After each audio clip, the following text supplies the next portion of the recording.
अस्सलाम वालेकुम my dear students, please recite the दुरूद शरीफ। आज का हमारा लेक्चर है वो है लैंग्वेज फॉर डिप्लोमेसी। डिप्लोमेसी हो गया या डिप्लोमेटिक वर्ड, जो ये वर्ड होते हैं ना, ये जब भी इस्तेमाल करते हैं ये आप इंटरनेशनल जो रिलेशन होते हैं वहाँ पे इंटरनेशनल ऑर्गेनाइजेशन के दरमियान बैठे तब याद करती हैं, या पॉलिटिकल डिस्कशन के अंदर तब इस्तेमाल करते हो, या पीस निगोशिएशन जो आप बात कर रहे होते हो, अमन की बातें कर रहे होते हो उसमें यूज़ करते हैं, या आप कॉन्फ्रेंस में बैठे होते हो तब ऐसे वर्ड ऐसी चीज़ें याद होती हैं। तो इसके अंदर जो मैं पढ़ा रहा हूँ LSP, उसके अंदर ये क्यों ज़रूरी है, इसकी क्या इंपॉर्टेंट है, स्टूडेंट क्यों पढ़ाया जाता है, उसके बेसिक क्या चीज़ें सब मैं आपको बताऊंगा। बेसिकली कि स्टूडेंट को सिखाया जाता है कि जो लैंग्वेज यूज़ करता है वो एक स्पेशल पर्पज़ के लिए, फर्स्ट की वो डिप्लोमेटिक लैंग्वेज यूज़ करना चाहते हैं ना, तो वो सिखाया जाता है, टीचर इसमें बताते हैं आपको। मैं इसकी इंपॉर्टेंस बताऊंगा, उसके बाद इसके की फीचर के बाद इसकी आप जो डेली बेस में यूज़ करते हो उसको हम देखेंगे। फर्स्ट ऑफ ऑल इसका इंट्रोडक्शन देखते हैं। Language for diplomacy is a specialized area of LSP, language for special purpose that focuses on the communication use in, उन फोकस करते हैं उन कम्युनिकेशन पे जो इस्तेमाल होती हैं इन इंटरनेशनल रिलेशंस में। जो इंटरनेशनल रिलेशन होता है आपके बैन अवी जो रिलेशन उसमें का होता है, या पॉलिटिकल डिस्कशन में इस्तेमाल होती है, या पीस निगोशिएशन के अंदर, ट्रेडिटीज़ के अंदर, या कॉन्फ्रेंस के अंदर, या डिप्लोमेटिक कोरेस्पोंडेंट्स के अंदर आपको वो इस्तेमाल हो होती है।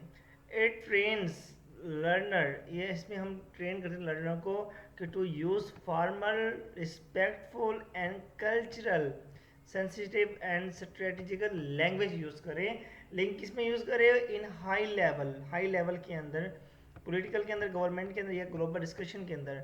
वेयर मिसकम्युनिकेशन, अगर मिसकम्युनिकेशन हो तो it can lead to conflict, तो ये किसकी वजह बन सकती है? किसी बहस की वजह बन सकता है अगर आप मिसकम्युनिकेशन कर रहे होते हो इसके अंदर। तो ये बहुत ज़्यादा ज़रूरी होती है इसको सीखना। इसकी इंपॉर्टेंस क्या है, क्योंकि क्यों की जाती है, क्योंकि इसका मेन पर्पज़ होता है, ये पढ़ाई क्यों जाती है, it promote the peace and understanding, ताकि जो बात कर रही हो उसमें क्या आ सके, पीस आ जाए और अंडरस्टैंडिंग पैदा हो। इसलिए ये पढ़ाई जाती है ताकि बंदा तमीज़ से बात करें, ताकि काम डाउन उसके अंदर चीज़ें आएँ।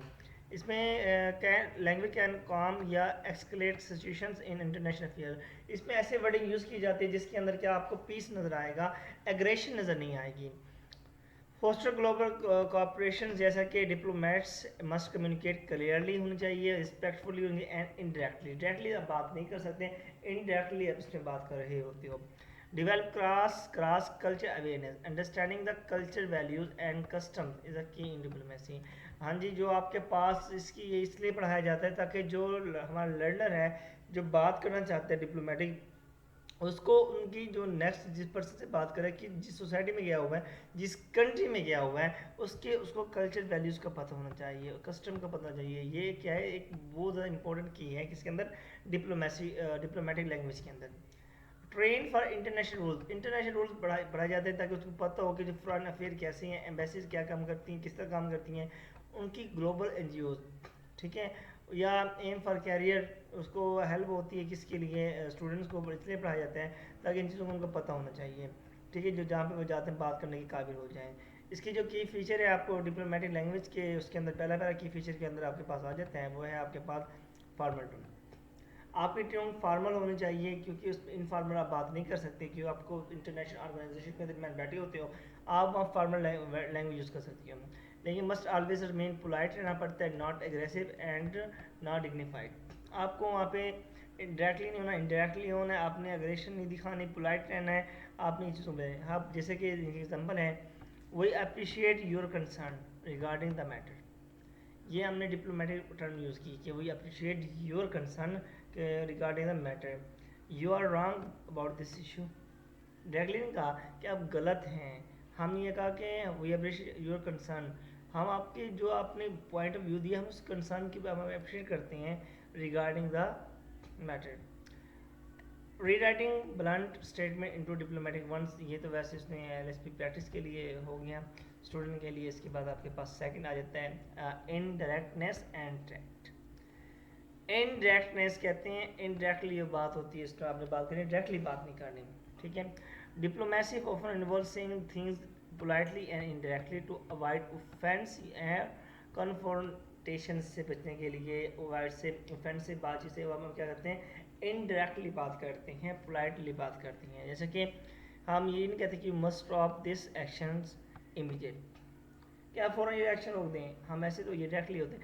इनडायरेक्टली कैसे होते हैं, वही कैंडली, ठीक है, यानी डिप्लोमेटिक होता है, वही candidly urge reconsiderations are the current course of actions. ये में हमने डिप्लोमेटिक टर्म यूज़ करके इसको बात की, बात दोनों की सेम है लेकिन ये डिप्लोमेटिक हो जाती है, इनडायरेक्टली बात ये होती है। इसकी क्या हमारे पास स्ट्रेटजीज होती हैं पढ़ाने की, सिखाने की। आप मोडाइल वर्ब इसमें हम में, माइट, कुड, ये आप इस्तेमाल करती हो। Condition sentence if possible we would suggest, condition sentence आप इसमें इस्तेमाल कर रहे होते हैं। Softening phrases with due respect we understand your positions. Cross culture sensitive, cross culture sensitivity इसमें हम देख रहे होते हो, तो इसके अंदर जो आपका थर्ड पॉइंट आ जाता है, आपको दूसरे का जो पर्सन है, दूसरी सोसाइटी है जो आप जहाँ पे जॉब करना चाहते हैं, उसके कल्चर के, उसके कस्टम का, उसके नॉर्म्स का आपको पता होना बहुत ज़रूरी होता है। ठीक है, diplomatic language must respect other culture, custom and tradition. जो आप लैंग्वेज यूज़ कर रहे होते हो, आप उनके कल्चर के मुताबिक यूज़ कर रहे होते हो, जो वहाँ पे जहाँ पे आप बात करना चाहते हो, जहाँ पे आप जाती हो। आपने वहाँ अवॉइड करना है स्लैंग वर्ड का, जोक्स का, इडियम्स का, डैट में ऑफेंड। ठीक है, using the inclusive and gender neutral term इस्तेमाल करें जहाँ पे किसी को गुस्सा आना है, polite train. Learning culture grating and politeness, आप उनके मुताबिक जिस तरह वो सलाम दुआ करते हैं, जो वो हैंड शेक करते हैं, उस तरह आपको रहना पड़ता है, आपको उसके बारे में सीखना होता है। याद रखिएगा, जिससे बात करते हैं आपके अंदर क्लैरिटी एंड न्यूट्रलिटी होना लाजमी होती है। मैसेज शुड भी क्लियर होना चाहिए एंड न्यूट्रल होना चाहिए to prevent the misinterpretation, ताकि दूसरा बंदा इसको गलत अंडरस्टैंड ना करे। आपका मैसेज क्लियर होना चाहिए। अवॉइडिंग इमोशनली चार्ज वर्ड, ऐसे वर्ड यूज़ ना करें जिसमें आप इमोशनली आपको कुछ शो कर रहे हो। Using simple and flexi word वगैरह यूज़ ना करें। स्ट्रक्चरिंग आइडियाज़ लॉजिकली, जो आप आइडियाज़ दे रहे हैं तो लॉजिकली दें, उसमें कोई ना कोई एविडेंस मौजूद हो, आप ऐसे उनसे बात ना करें। जो आ जाते हैं आपके पास स्ट्रेटजी का कम्युनिकेशन होता है। Diplomatic language often has an underlying purpose, negotiation, persuasion और related building. We welcome further dialogue, ये इनकरेज डिस्कशंस।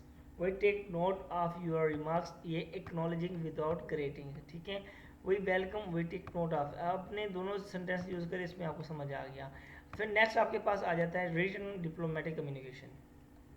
जो रिटर्न होते हैं उसमें क्या क्या इस्तेमाल होती है, इसमें आप जो एल एस पी होता है, focus on the teaching how to write, focus करते हैं किस तरह टीचर्स को पढ़ाते हैं, किस तरह इसको हाउ टू राइट लिख सकता है। ऑफिशियल डिप्लोमेटिक लेटर कैसे लिखते हैं, मेमोज कैसे लिखते हैं, statement of to international organisation UN कैसे लिखती हैं, ट्रेडिंग एंड एग्रीमेंट जो आप मुआहदे करते हो कैसे करते हो, ये सारी हैं।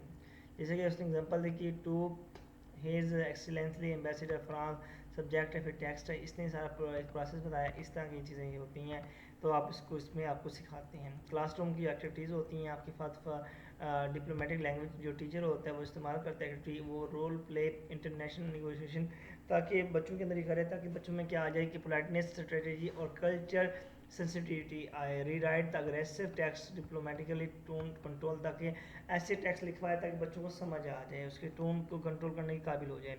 Right a mock on UN speech के, जैसे कि स्पीच दी जाती है, इससे क्या होगा, बच्चों के अंदर क्या आ जाते हैं, फॉर्मेलिटी एंड स्ट्रक्चर डेवलप हो जाती है। और draft a diplomatic letter of a protest, indirect language use करें।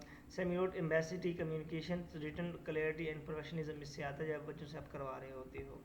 इसके बाद एग्जांपल देखते हैं, डिप्लोमेटिक यूज़ होता है, वो आपको इस्तेमाल होता है जैसे कि पॉलिटिकल डिसएग्रीमेंट के अंदर आपको वो इस्तेमाल कर रहे होते हो, अपॉलॉजी करने के लिए इस्तेमाल करती है, प्रपोजल के लिए होता है, इनविटेशन के लिए आप इसको भी इस्तेमाल कर रहे होते हो डिप्लोमेटिकली, जैसे आप किसी बात कर रहे होते हैं। हर चीज़ का बेनिफिट रहता है, तो जैसे मैंने ऊपर बताया बेनिफिट क्या होता है, हर चीज़ का होता है। इसके अंदर डिवेल्प द पॉलिटिकल अवेयरनेस आती है बच्चों में, ट्रेन काम कंपोज कम्युनिकेशन आ जाती है, तो इस तरह ट्रेन हो जाते हैं। इनकरेज क्रिटिकल थिंकिंग बच्चों में आ जाती है। बिल्ड द इंटरनेशनल कैरियर बात आ जाता है। इन्हांस द कल्चर अंडरस्टैंडिंग उनके बच्चों के अंदर डिवेल्प हो जाती है। तो I hope you understand this lecture. फिर भी कोई कन्फ्यूजन हो आप मुझे कमेंट जरिए बता सकते हैं, तो जब भी मैं फ्री होऊंगा तो इंशाल्लाह आपको जल्दी जल्दी इसके बारे में आपको उसके जो इजी वर्डिंग में आपको मैं समझा सकूँगा। अपना ख्याल रखिएगा। पाकिस्तान जिंदाबाद।